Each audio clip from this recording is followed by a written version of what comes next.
Start. Ma'am सुंदर हमारी Jassi ma'am का, आपका बहुत बहुत स्वागत है Jassi ma'am, over to you ma'am. नमस्कार सभी को, धन्यवाद बहुत सुंदर ध्यान के लिए और सेशन के लिए। बस समझो कि आज अचानक ही हो गया, मेरे तो ध्यान में भी नहीं था कि संडे को मैंने सेशन लेना है। तो बट फिर फोन आया सरबजीत मैम का और मैसेज आया देवजानी मैम का, तो फिर मुझे लगा कि चलो कुछ और तो कर नहीं रही हूँ, ऐसा कुछ नहीं है, फ्री हूँ तो मैं सेशन कर लेती हूँ। तो आज हम पत्री सर के एक कॉन्सेप्ट पे बात करेंगे। मेरे पास तो और कुछ है नहीं शेयर करने के लिए। मैंने जो सर से सीखा है, सुना है, जो समझा है, मैं वही आप सबसे शेयर करती हूँ। और मैं कोशिश ये करती हूँ कि उसमें हमें और ज्यादा क्लैरिटी मिले। वैसे तो सब लोग सर के वीडियोस देखते ही हैं, लेकिन जब उसको दोबारा से एक्सप्लेन किया जाता है पीपीटी के माध्यम से, तो उसमें बहुत क्लैरिटी आती है।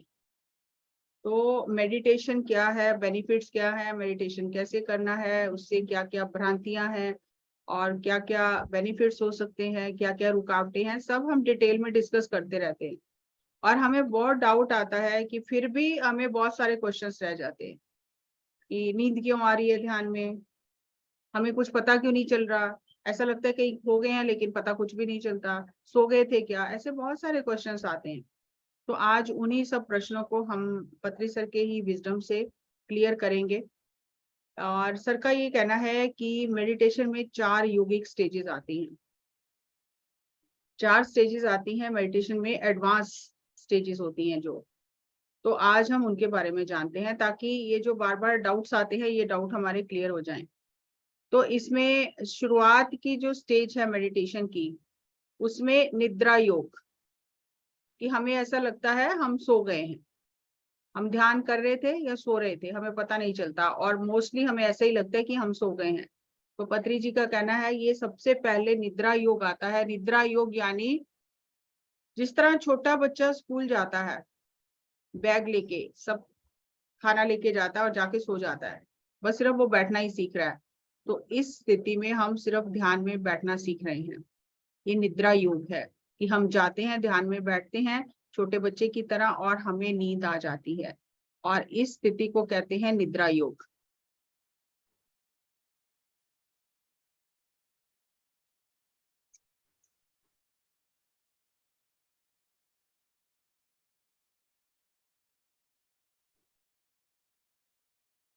दूसरी जो स्थिति है वो है योग निद्रा, कि हमें पता रहता है हम सो रहे हैं, म्यूजिक भी सुनाई देता है, कोई इंस्ट्रक्शंस भी सुनाई देती हैं, लेकिन फिर भी हमें लगता है हम सो रहे हैं। तो ये नींद जो है इसे योग निद्रा कहा जाता है। ये अवेयरनेस वाली नींद है।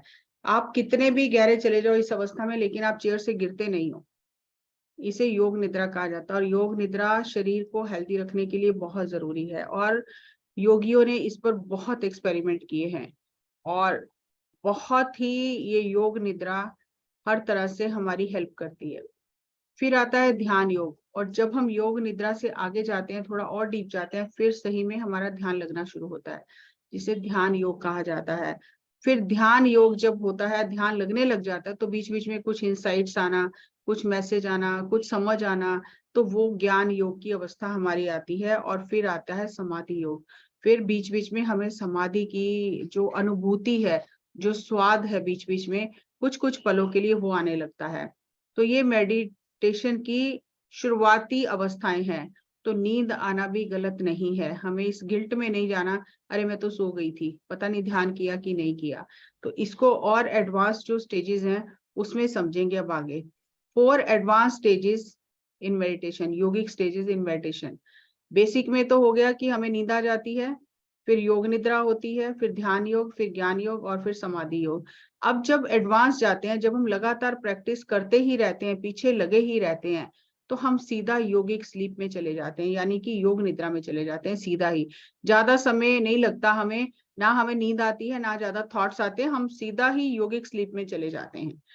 फिर योगिक समाधि, फिर हम योगिक समाधि में चले जाते हैं, फिर हमें योगिक एक्सपीरियंसेस होने लगते हैं, और फिर हमें योगिक विजडम मिलने लगता है। ये एडवांस स्टेजेस हैं। अब इनको एक एक करके हम समझेंगे। सबसे पहली है योगिक स्लीप। आधे घंटे की योगिक स्लीप 6 घंटे की नॉर्मल स्लीप से भी ज्यादा ऊर्जा देती है। अगर आधा घंटा आपकी सही योगिक ध्यान लग गया, आपका कोई थॉट ज्यादा नहीं आए और बहुत अच्छे से आप डीप चले गए, तो आपको जितनी ऊर्जा 6 घंटे सोने से मिलती है उतनी ऊर्जा आपको आधा घंटा उस स्लीप से मिल जाती है। उसके बाद आता है स्लीप में हमें 90% जो ड्रीम आते हैं वो वेस्ट होते हैं, जो हमारी एनर्जी को ड्रेन करते हैं, क्योंकि उस समय भी हमारा माइंड तो एक्टिव ही है। जो मन में विचार बचे हुए हैं, जो पूरे नहीं हुए हैं, जो हमारी इच्छाएं हैं, जो हमने मन में रखी हुई हैं, वो पूरी नहीं हुई हैं, तो सपने वैसे ही आने लग जाते हैं। और 90% जो हैं वो वेस्ट एनर्जी करते हैं हमारी। अब अगर आपने बहुत बार ऐसा नोटिस किया होगा कि आपका गोलगप्पे खाने का या डोसा खाने का मन था, लेकिन आप जा नहीं पाए 1 दिन 2 दिन 3 दिन, और आपको लगेगा आप सपने में जाके डोसा खा के आ गए। जैसे कई बार बहुत कॉमन सी बात है, सुनने में हंसी भी आ सकती है, कि जैसे आपको कई बार लगता है वॉशरूम उठ के जाना चाहिए, लेकिन आप आलस करते हो और फिर आपको ऐसा सपना आता है कि सपने में आप वॉशरूम जा रहे हो। तो वो जो थॉट्स चलते रहते हैं कॉन्शियस सबकॉन्शियस में, जो थॉट्स होते हैं वो मैनिफेस्ट होने लग जाते हैं ड्रीम्स में, और उस समय वो रियलिटी ही लगती है। और 90% ड्रीम्स हमारी एनर्जी को ड्रेन करते हैं और हम उनका एनालाइज कर करके और अपने आप को ड्रेन कर लेते हैं। बहुत कम ड्रीम्स होते हैं जिसमें कुछ मैसेज छिपे होते हैं। और अगर आप ध्यान साधना बहुत ज्यादा कर रहे हो तो ये ड्रीम स्टेज एक ऐसी स्टेज है जहां मास्टर्स आके आपके दिमाग में आगे कुछ जो उन्होंने आपसे काम करवाना है उसके बीज बो जाते हैं उन थॉट्स के। और अचानक जब आप ध्यान करते करते आपके अंदर वैसे विचार आने लगते हैं कि मुझे ये करना है, ऐसा करना है, यहाँ जाना है, ये करना है, बहुत सारी चीजें आपके अंदर चलने लगती हैं। वह आपने नहीं कुछ किया, वो आपसे मास्टर जो काम करवाना चाहते हैं वैसे आपके दिमाग में, मन में वैसे रात को ड्रीम में बीज डाल जाते हैं और धीरे धीरे साधना करते करते वो अंकुरित होने लग जाते हैं। लेकिन ऐसे ड्रीम्स बहुत कम होते हैं, बहुत कम। और अगर ऐसा कोई ड्रीम है वो इतना रियल होता है कि आप उस मैसेज को इमीडिएटली समझ जाते हो। तो इसलिए मैसेज इन ड्रीम्स को एनालाइज करने की ज्यादा जरूरत नहीं है, जो आपका मैसेज है वो आपको समझ आ जाएगा। और फिर आता है कि कुछ मैसेजेस ऐसे होते हैं जो बॉडी के लिए बहुत इंपॉर्टेंट होते हैं, जो आपकी फिजिकल, मेंटल, इमोशनल हेल्थ से जुड़े होते हैं। जैसे कई बार आप किसी बहुत ऐसी परिस्थिति में फंस गए हो, आपको समझ नहीं आ रही क्या करना है, लेकिन आपको कुछ इस तरह का ड्रीम आता है और अचानक आपकी जाग खुलती है और आपकी पूरी सिचुएशन आपको क्लियर हो जाती है कि अरे मुझे इस सिचुएशन से ये सीखना है, मैं यहाँ खड़ी हूँ और यहाँ मैं गलती कर रही हूँ, यहाँ मैं फंसी हुई हूँ। तो उससे हमारी बहुत हीलिंग भी होती है। लेकिन जब ऐसे ड्रीम आते हैं तो आपको अंतरात्मा से पता चल जाता है, इसलिए ज्यादा एनालाइज कर कहते थे करने की जरूरत नहीं है। और नॉर्मल स्लीप जो हमारी होती है, जैसे हम हर दिन सोते हैं, इसमें बहुत सारी चीजें हमारे दिमाग में चलती रहती हैं और फिर हम नींद में भी टेंशन में रहते हैं। बहुत सारे अनवांटेड ड्रीम्स जो होते हैं, यहाँ वहां से हमारी जो इकट्ठी की हुई चीजें होती हैं वो हमारी सोल की एनर्जी को ड्रेन करती रहती हैं। तो इसीलिए पत्री सर ने हमेशा यही कहा कि ड्रीम्स को एनालाइज मत करो, मेडिटेशन के एक्सपीरियंसेस को एनालाइज मत करो और अपनी लाइफ के एक्सपीरियंसेस को एनालाइज मत करो। बस मूव ऑन, समझो, चलते बनो। और अगर आज कोई ड्रीम समझ में नहीं आया तो उसमें दिमाग लगा के दिन रात सोच के अपनी एनर्जी डालने से अच्छा है कि जो समझ में आया वो काम करें। और मैं यहाँ अपना एक एग्जाम्पल देना चाहती हूँ कि मुझे समझो कि 25 साल तक एक ड्रीम आता रहा और वो इतना रियल ड्रीम होता था, और जब भी वो ड्रीम आता था मेरी तबीयत खराब हो जाती थी और 5-6 दिन में बीमारी रहती थी, मुझे मेडिसिन खानी पड़ती थी और मैं बहुत परेशान हो जाती थी कि ये ड्रीम आता ही क्यों है मुझे।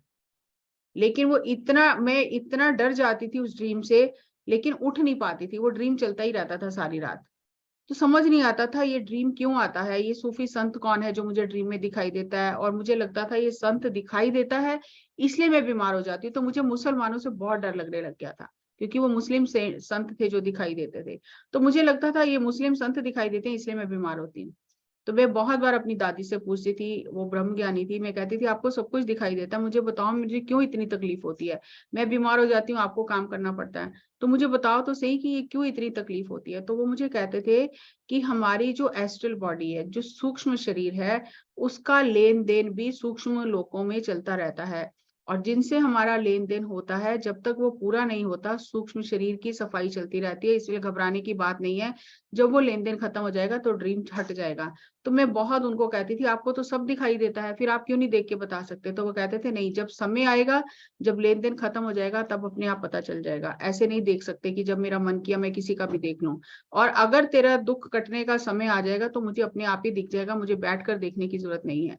तो वो बहुत सालों तक ड्रीम चलता रहा। मैं ध्यान में आई और ध्यान में आके मेरा ड्रीम एकदम से बंद हो गया, लेकिन मुझे समझ नहीं आई, मुझे याद भी नहीं आया कि मुझे वो ड्रीम आता था। और जब मैं एक बार पत्री सर के साथ पिकनिक पे गए थे सारे मास्टर्स, और वहां जब मैं बैठी हुई थी और सर ने बोला अल्लाहू अकबर, बोलते तो बहुत बार थे, जब भी मुझे देखते थे अल्लाहू अकबर बोलते थे, मैं और डर जाती थी। तो जब सर ने जोर से बोला एक दिन अल्लाहू अकबर, तो मुझे वो ड्रीम रिकॉल हो गया, अरे ये तो वही संत हैं जो दिखाई देते थे। तो ये तो मुझे इस रास्ते पे चलाने के लिए मेरी हेल्प कर रहे थे, और मैं समझ रही थी कि ये दिखाई देते हैं तो मैं बीमार होती हूँ, ये दिखाई क्यों देते हैं? तो वो तो मेरी रक्षा कर रहे थे, मुझे इस रास्ते पे आगे चलने में हेल्प कर रहे थे। इसीलिए पत्री सर कहते हैं कि ड्रीम को एनालाइज मत करो, हम नहीं समझ सकते। वो 25 साल बाद ड्रीम आना अपने आप बंद हो गया और अपने आप समझ आ गई कि उसका मतलब क्या था। तो जल्दबाजी की कोई जरूरत नहीं है। और ड्रीम में हमारी बॉडी की इतनी क्लीनिंग होती है। मैंने एक बार पत्री सर से पूछा भी था कि हमारा एक पेरेंटल घर था जहां पर हमने बचपन गुजारा, सब गुजारा, और वो डिस्प्यूटेड प्रॉपर्टी हो गया। तो जब भी सपने में मैं उस घर में जाती थी, मेरी पूरी एनर्जी ड्रेन हो जाती थी, और मैं ऐसा हो जाता था जैसे मतलब एक तौलिया निचोड़ दिया हो ना, बिल्कुल सूख गया हो, पूरा हिम्मत नहीं होती थी उठने की भी, और इतनी हैवी लगती थी बॉडी, बहुत ही अजीब से स्टेट हो जाती थी। और कई कई दिन तक ये स्टेट रहती थी, और मैं अवॉइड करती थी कि मुझे ये घर दिखाई ना दे, मुझे वो सपने से भी डर लगने लग गया था। लेकिन वो लगातार दिखाई देता रहता था और मेरी एनर्जी ड्रेन होती रहती थी। तो एक बार मैं जब कानपुर गई और मैं बहुत डाउन हो गई हुई थी उन दिनों में, तो बहुत समझ ही नहीं आ रहा था, इतनी वीकनेस हो रही है, ये घर दिखाई क्यों देता है? तो फिर मैंने सर से पूछा, सर ऐसे ऐसे मुझे पेरेंटल प्रॉपर्टी में चली जाती हूँ जहाँ मैंने बचपन बिताया है, सारी रात वहां कुछ ना कुछ करती रहती हूँ और सुबह पूरा ड्रेन हो जाती हूँ। तो मुझे समझ नहीं आ रहा क्या ऐसा भी होता है क्या, सपने में ड्रेन भी हो जाते हैं? तो सर ने बोला यस होता है। सपने में हमारी एस्ट्रल बॉडी बहुत काम करती है। जिस दिन आपको थकान लगे और आपको लगे कि आप ड्रेन हो गए हो या आपको अच्छा नहीं लग रहा, तो आप समझ जाओ कि एस्ट्रल बॉडी ने बहुत लेन देन किया है सपने में। तो इसलिए ज्यादा घबराने की कोई जरूरत नहीं है। जब वो लेन देन खत्म हो जाता है, अपने आप एस्ट्रल बॉडी हेल्दी होने लग जाती है। तो सिर्फ हम फिजिकल लाइफ ही नहीं जी रहे हैं, हम बहुत सारे लाइफ साथ साथ साइमल्टेनियसली जी रहे हैं, और साइमल्टेनियसली हमारा लोगों से लेन देन का संबंध हर स्तर पर बना हुआ है। सो बेकार के जो ड्रीम होते हैं, या जो ड्रीम ऐसे होते हैं जो हमें समझ नहीं आते, कुछ लेन देन के कर्मा कार्मिक होते हैं, तो उससे हमारी एनर्जी बहुत ड्रेन होती है। इसीलिए हमें योगिक स्लीप की बहुत जरूरत है, सखत, जिसको साउंड स्लीप कहा जाता है, जिसमें कोई ड्रीम्स नहीं आते, कोई थॉट्स नहीं आते। इसको टेम्परेरी डेथ की स्टेज कहा जाता है। अगर ये योगिक स्लीप ना आए, मतलब रात को नींद में भी ये स्टेज आती है, जिसे नॉन रैपिड आई मूवमेंट कहा जाता है, जिसे समाधि की अवस्था योगिक उसमें कहा जाता है, और उसमें साइंटिफिक में नॉन रैपिड आई मूवमेंट कहा जाता है। जब आपके अंदर बहुत ही एक आध कोई थॉट चल रहा होता है, लेकिन आप में अवेयरनेस पूरी रहती है, तो वो योगिक स्लीप अगर हमें ना आए, डेथ स्टेज वाली स्लीप ना आए, तो हम बीमार हो जाते हैं। और जब हम ध्यान करते हैं तो सीधे हमें योगिक स्लीप में चले जाते हैं। ये नहीं पता चलता हम कहाँ थे, क्या हो रहा था, क्या नहीं हो रहा था, बस ऐसे ही लगता है पता नहीं कहाँ थे, समझ ही नहीं आती कहाँ थे, कुछ दिखाई भी नहीं दिया, कुछ पता भी नहीं चला, ध्यान में भी बैठे थे। तो वो जो स्टेट है वो योगिक स्लीप की स्टेज है, जिससे हमारी बॉडी की हर लेवल पे हीलिंग हो जाती है। जब हमारी नींद बहुत डिस्टर्ब होती है, जब हम बहुत डिस्टर्ब होते हैं और ध्यान करते हैं, तो सबसे पहले हम योगिक स्लीप में ही जाते हैं।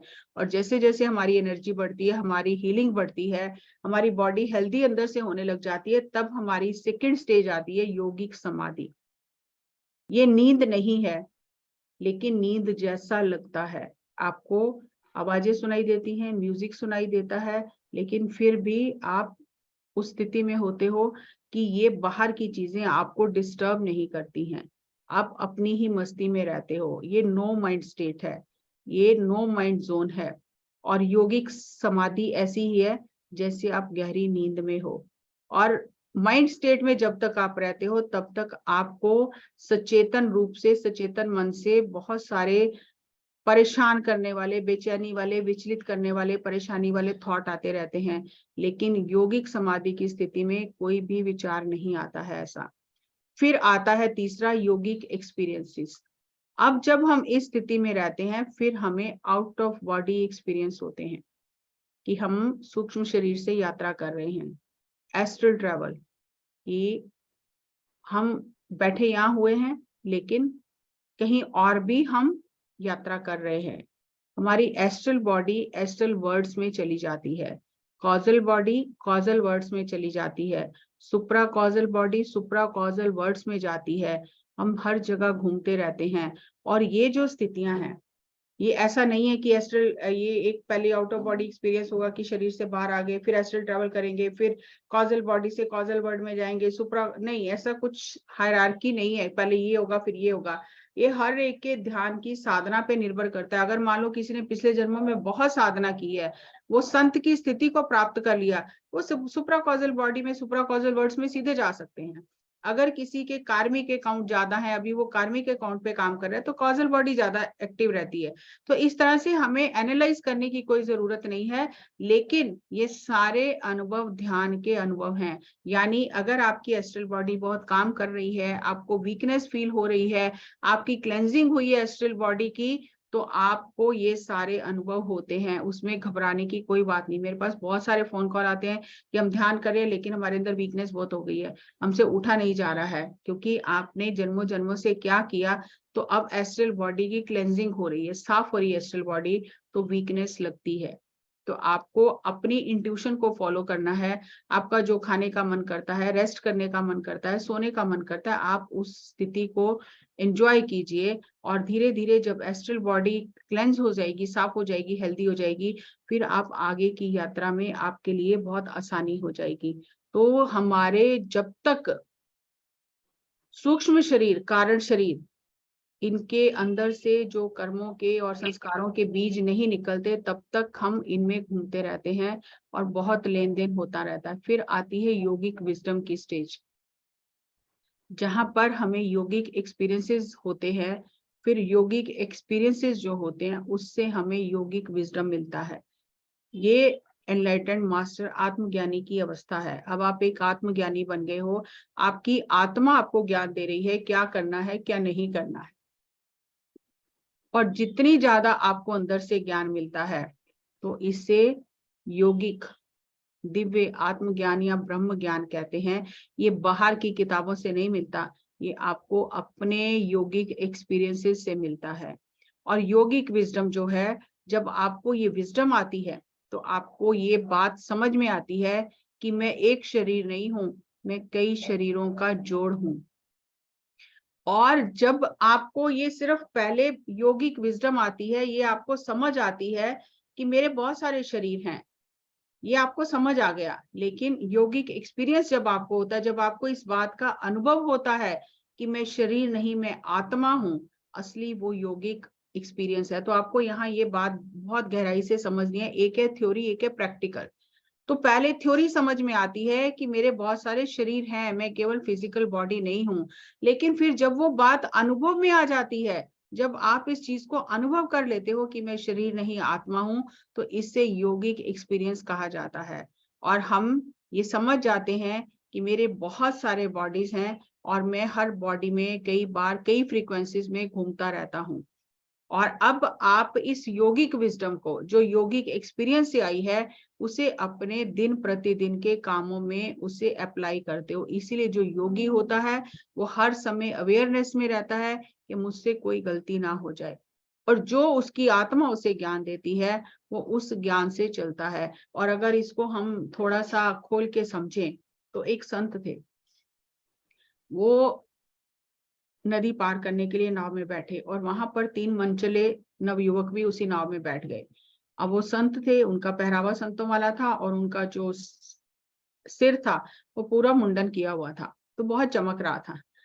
तो सूर्य बहुत तेजी में चमक रहा था। तो जो मनचले युवक थे उन्होंने मजाक करना शुरू किया। अब नाव तो चल रही है नदी में, तो कह रहे हैं कि ये घड़ा कच्चा है कि पक्का है।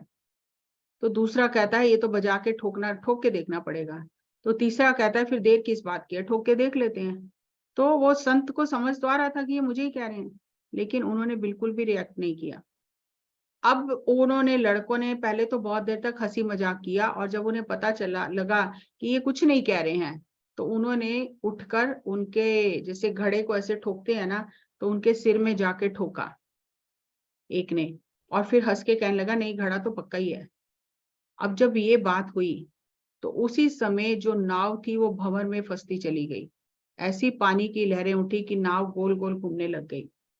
तो आकाशवाणी हुई, और आकाशवाणी में ये आवाज सुनाई दी कि घबराओ मत। संत को आवाज आई कि तुम्हें तो बचा लिया जाएगा, लेकिन ये तीनों डूब जाएंगे, क्योंकि इन्होंने तुम्हारा अपमान किया है।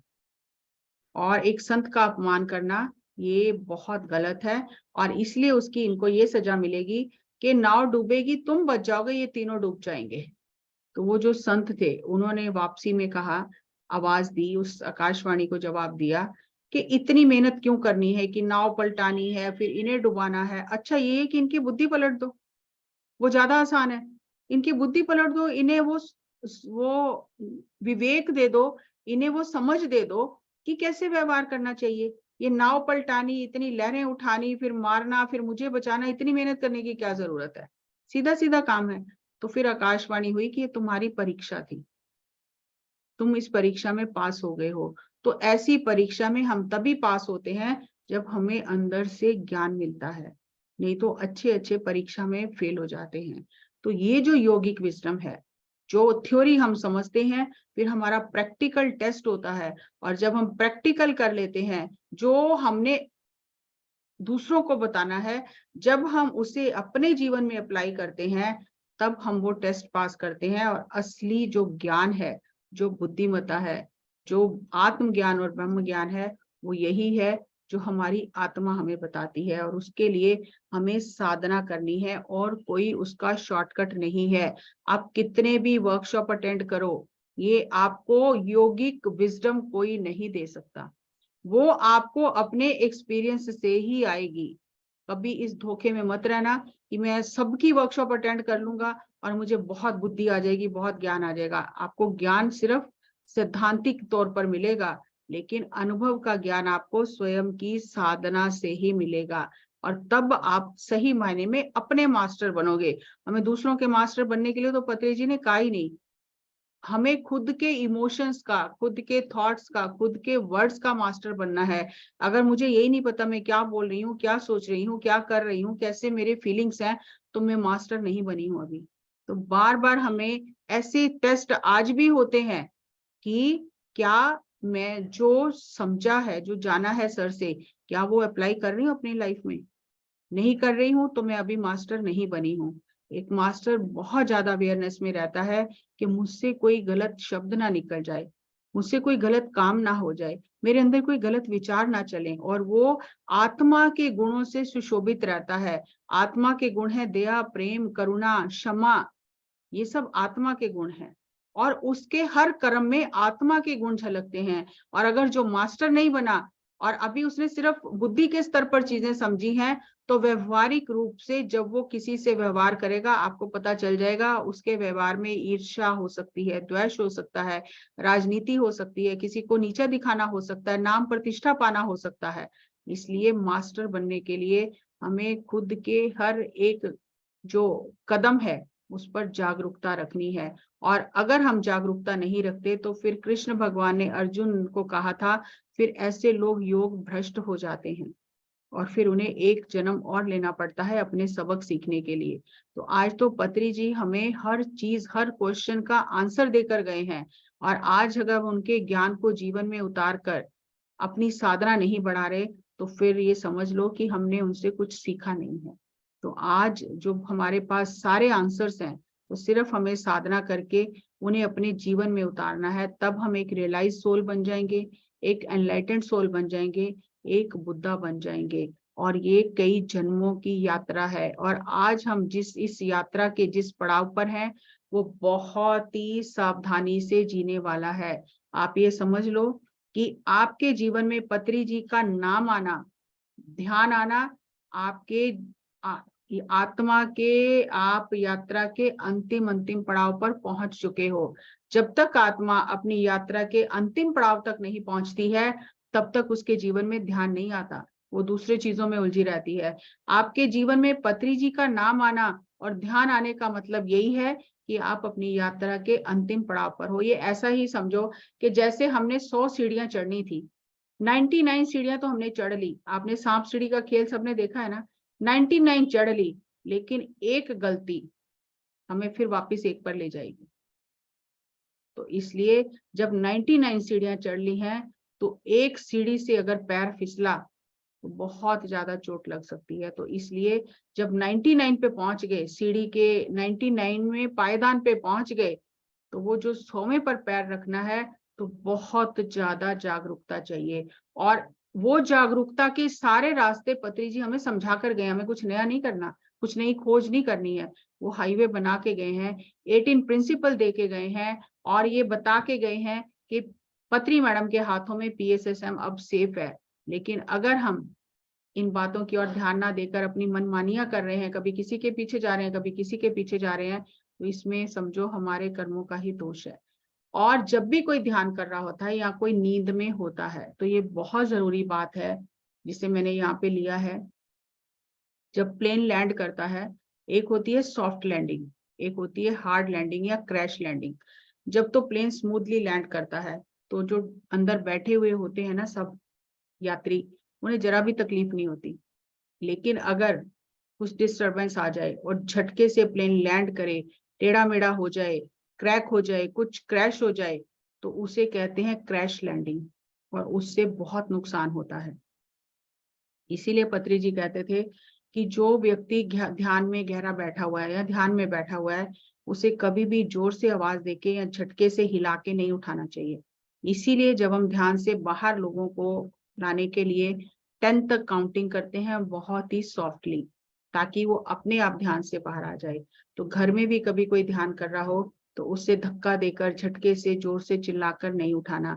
और जब कोई सो रहा हो, तो उसे भी झटके से चिल्लाकर नहीं उठाना चाहिए। खास करके जब बच्चे सो रहे होते हैं, तो हम बहुत चिल्लाकर, झटके से उनको बहुत ही डांट डांट के उठाते हैं, तो ये बिल्कुल गलत है। सॉफ्ट लैंडिंग, बहुत ही प्यार से, सॉफ्टली टच करके, प्यार से, नींद से भी किसी को जगाना चाहिए, और ध्यान से भी वैसे ही जगाना चाहिए। तो इसलिए इन बातों का अगर हम ध्यान रखेंगे, क्या होता है जब एस्ट्रल बॉडी है नहीं यहाँ पर, वो एस्ट्रल वर्ड्स में है, और फिजिकल बॉडी सो रही है, तो दोनों के बीच जो सिल्वर कॉर्ड है वो बहुत लंबी हो जाती है, उसका गैप बहुत ज्यादा बन जाता है।